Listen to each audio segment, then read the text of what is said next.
अंदर बहुजन समाज पार्टी ही अकेली एक ऐसी पार्टी है जिसने एक भी रुपया अपनी पार्टी के संगठन को चलाने के लिए व चुनाव आदि लड़ाने के लिए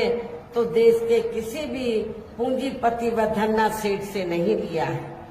और अब संघर्ष करें, हम आपके साथ हैं। बहन जी अब संघर्ष करें, हम आपके साथ हैं। बहन जी अब आगे बढ़े, हम आपके साथ हैं। बहन जी अब आगे बढ़े, हम आपके साथ हैं। बहन जी अब संघर्ष करें, हम आपके साथ हैं। बहन मोदी जी जिंदाबाद। जिंदाबाद जिंदाबाद।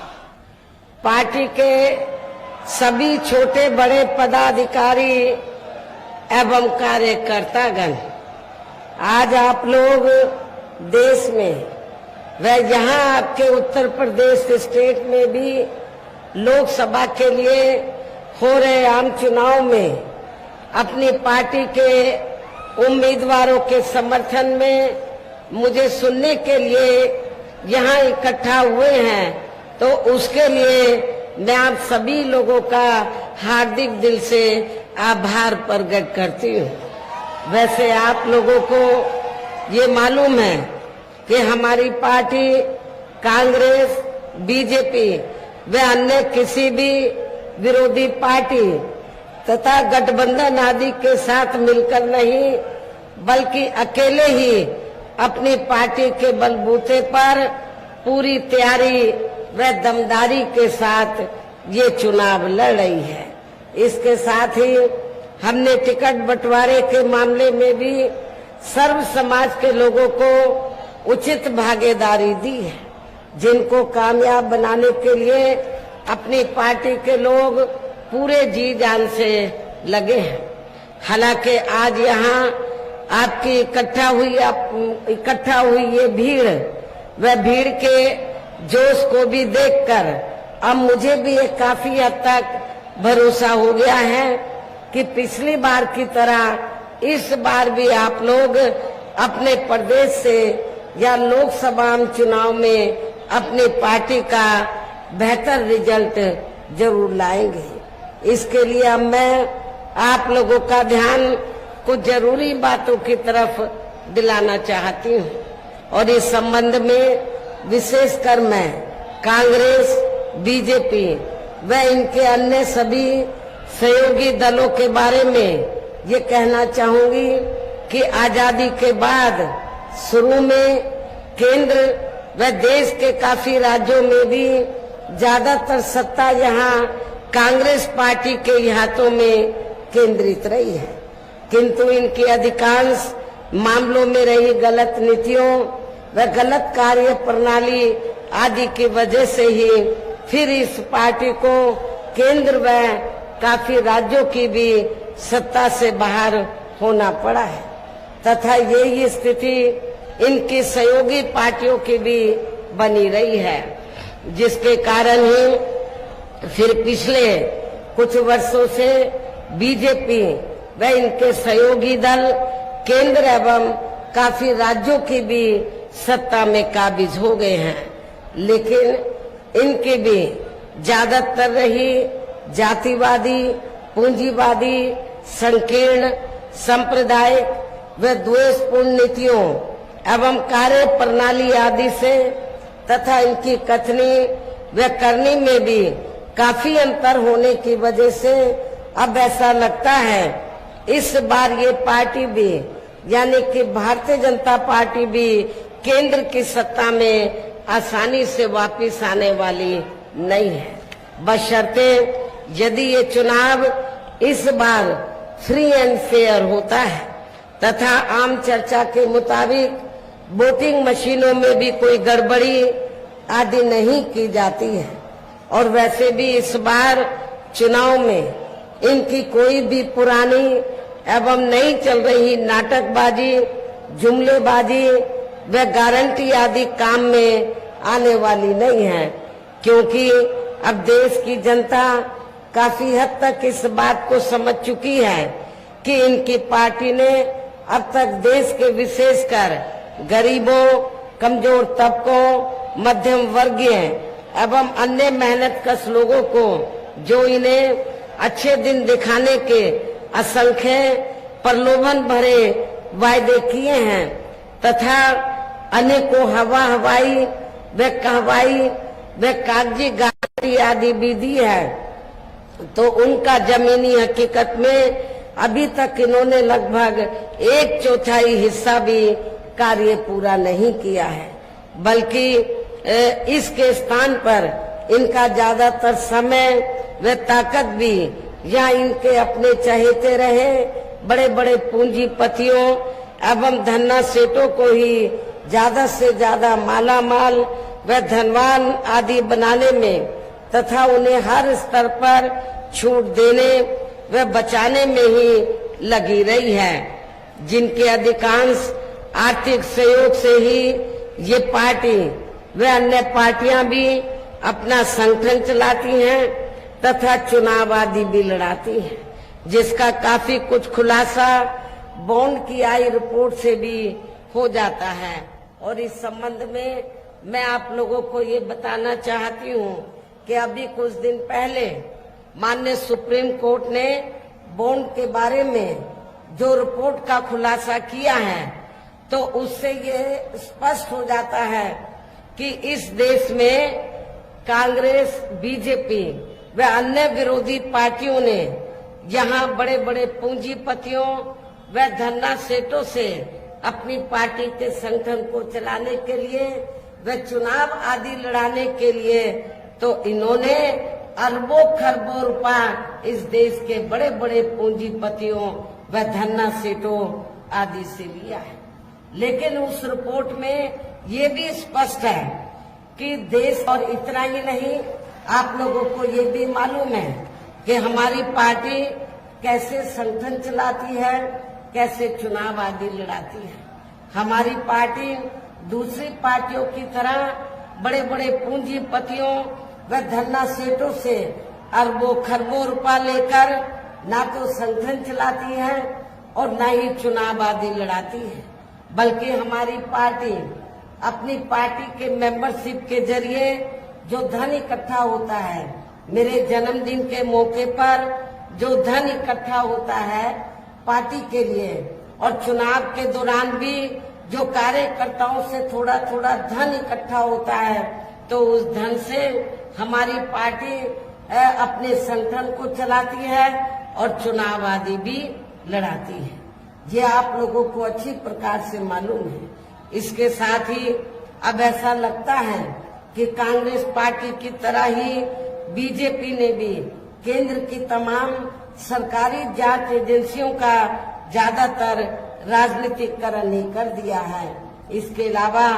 देश के किसान वर्ग भी वर्तमान बीजेपी की सरकार में शुरू से ही अपनी विभिन्न समस्याओं को लेकर काफी ज्यादा दुखी व परेशान रहे हैं और अभी भी हैं।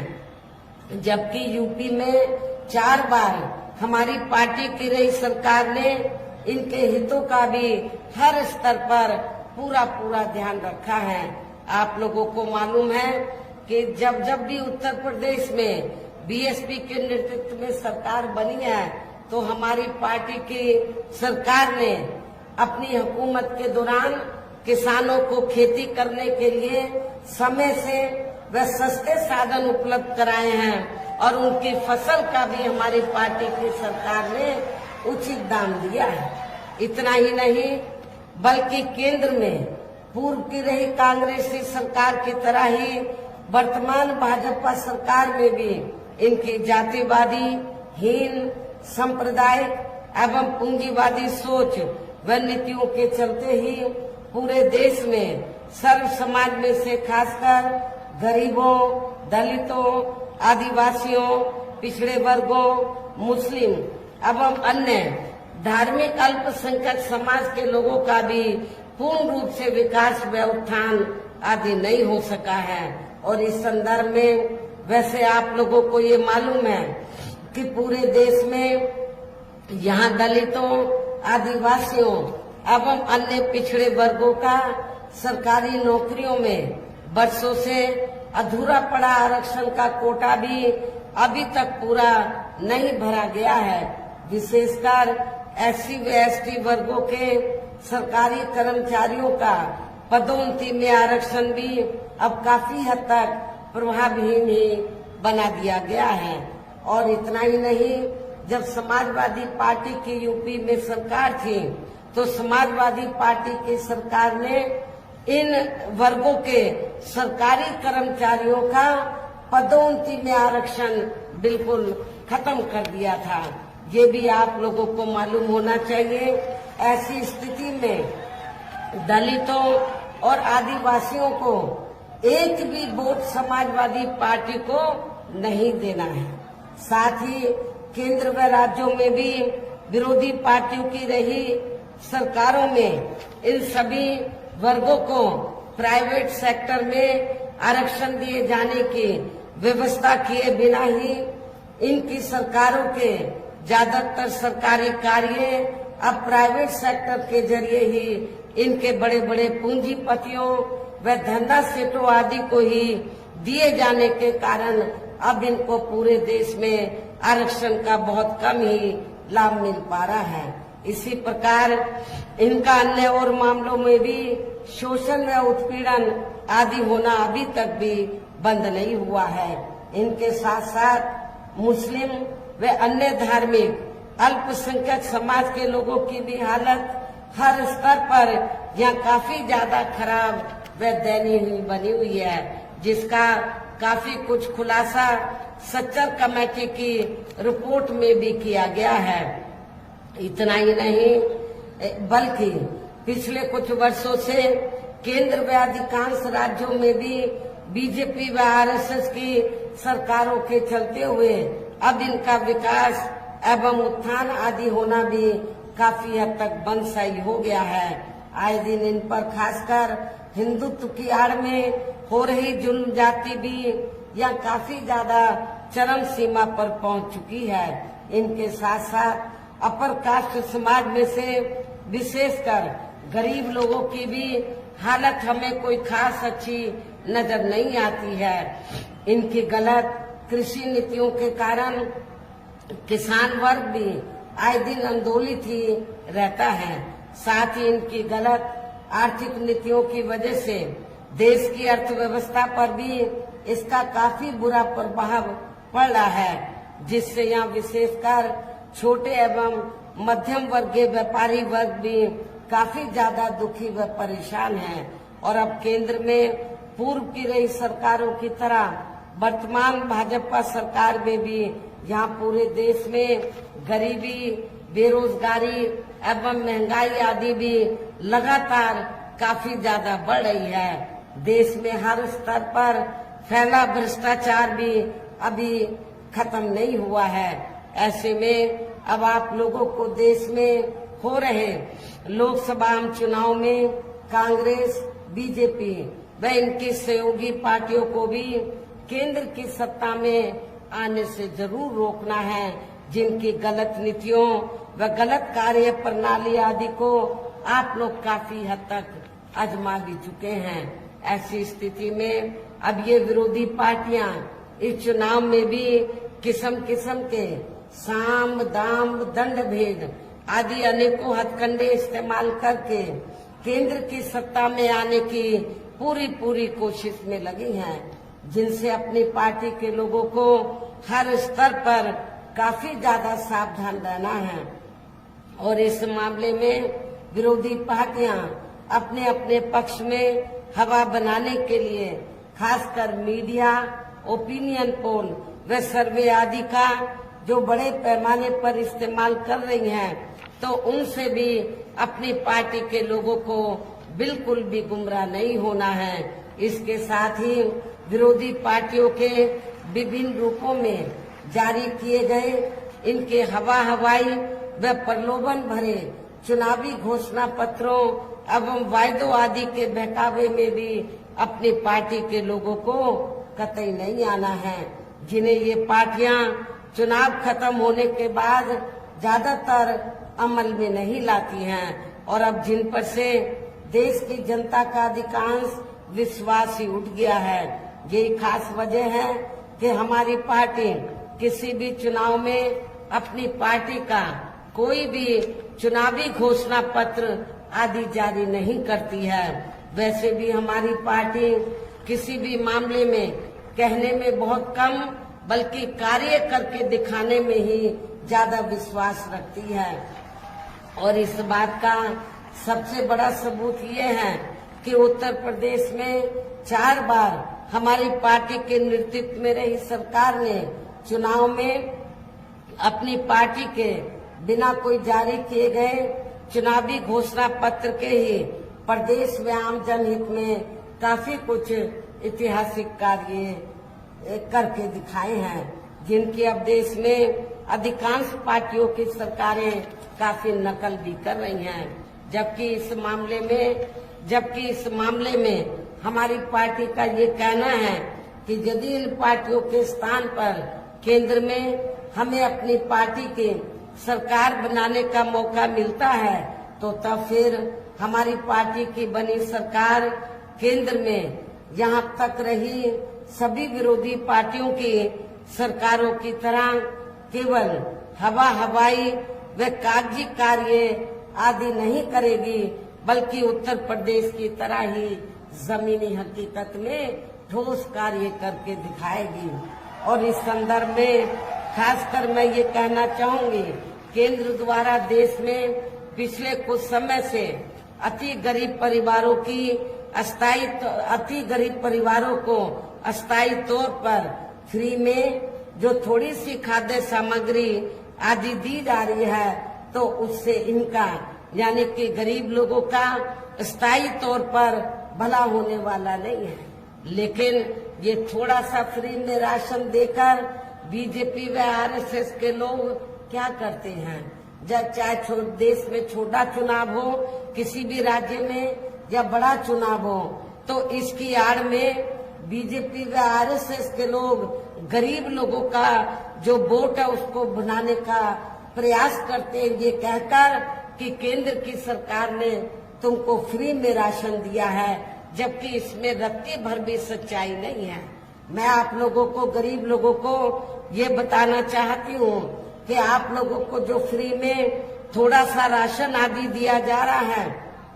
तो ये आप लोगों के अपने खुद के पैसे का है, क्योंकि पूरे देश की जनता जो केंद्र की सरकार को टैक्स देती है और टैक्स के जरिए जो सरकार के पास पैसा आता है, उस पैसे से आपको मुफ्त में राशन दिया जाता है। इसलिए ये देन बीजेपी व आरएसएस की नहीं है, ये आप लोगों का पैसा है। आपके पैसे से ही आप लोगों को ये राशन आदि दिया जाता है। वैसे भी इनकी ये जटिल समस्या, गरीब लोगों की ये जटिल समस्या हर हाथ को काम देने से ही केवल दूर हो सकती है, जिसकी तरफ हमारी पार्टी की बनी सरकार विशेष ध्यान देगी। साथ ही देश में पिछले काफी वर्षों से आए दिन बढ़ रही गरीबी, बेरोजगारी व महंगाई आदि से भी जनता बहुत ज्यादा दुखी व परेशान है, जिसे भी आर्थिक नीतियों में तब्दीली करके जरूर दूर किया जाएगा। हिंदुत्व की आड़ में, धर्म की आड़ में भी पिछले कुछ वर्षों से खासकर मुस्लिम समाज के लोगों का द्वेष की भावना से जो इनका काफी ज्यादा शोषण व उत्पीड़न आदि किया जा रहा है, तो उसे भी जरूर रोका जाएगा। और ये सब हमने अपनी यूपी की रही सरकार में करके भी दिखाया है। आप लोगों को मालूम है कि जब उत्तर प्रदेश में जब भी बीएसपी के नेतृत्व में सरकार रही है, तो मेरी हुकूमत में कोई भी हिंदू मुस्लिम दंगा फिसाद नहीं हुआ है, अमन चैन का वातावरण कायम रहा है। इसके अलावा हमने यूपी में सर्व समाज में से गरीब एवं बेरोजगार लोगों को बेरोजगारी भत्ता आदि न देकर उन्हें बड़ी तादाद में रोटी रोजी के साधन भी उपलब्ध कराए हैं। जो अब ये कार्य भी अधिकांश ठंडे ही पड़े हैं, जिनको फिर केंद्र में बीएसपी की सरकार बनने पर प्राथमिकता दी जाएगी। कहने का तात्पर्य ये है कि देश में इस समय हो रहे लोकसभा चुनाव में विरोधी पार्टियों के जारी किए गए उनके हवाई व प्रलोभन भरे चुनावी घोषणा पत्रों आदि के बहकावे में अब यह खासकर देश के अति गरीबों, मजदूरों, बेरोजगारों एवं अन्य मेहनतकश लोगों को बिल्कुल भी नहीं आना है और अब इन्हें ऐसी सभी विरोधी पार्टियों को हर हालत में केंद्र की सत्ता में आने से जरूर रोकना है, जिनकी कथनी व करनी में काफी अंतर रहा है तथा जिन्हें ये लोग वर्षों से आजमा भी चुके हैं। ऐसे में अब मेरा यही कहना है कि आप लोगों को अपने खुद के व अपने प्रदेश, क्षेत्र एवं देश के भी हित में अपने वोटों को या कांग्रेस, बीजेपी व अन्य विरोधी पार्टियों को न देकर केवल अपनी एकमात्र हितैषी पार्टी बहुजन समाज पार्टी को ही देना है, जो ये पार्टी उत्तर प्रदेश की तरह ही देश में भी अपनी पार्टी की सरकार बनने पर फिर पूरे देश में जहां अपनी पार्टी की सर्वजन हिताय व सर्वजन सुखाय की नीतियों पर आधारित ही सरकार चलाएगी। इसके साथ साथ केंद्र से जुड़ी आपके क्षेत्र की जो भी यहाँ स्थानीय समस्याएं होंगी तो उन्हें भी फिर दूर करने का हर संभव पूरा प्रयास किया जाएगा। साथ ही यहाँ गरीबों, मजदूरों, बेरोजगारों, कर्मचारियों, किसानों, छोटे व्यापारियों एवं अन्य मेहनतकश लोगों के हितों का भी विशेष ध्यान रखा जाएगा। सर्व समाज में से खासकर दलितों, आदिवासियों, पिछड़े वर्गों, मुस्लिम व अन्य धार्मिक अल्पसंख्यक समाज के लोगों के विकास व उत्थान के साथ साथ हर स्तर पर इनकी सुरक्षा आदि के लिए भी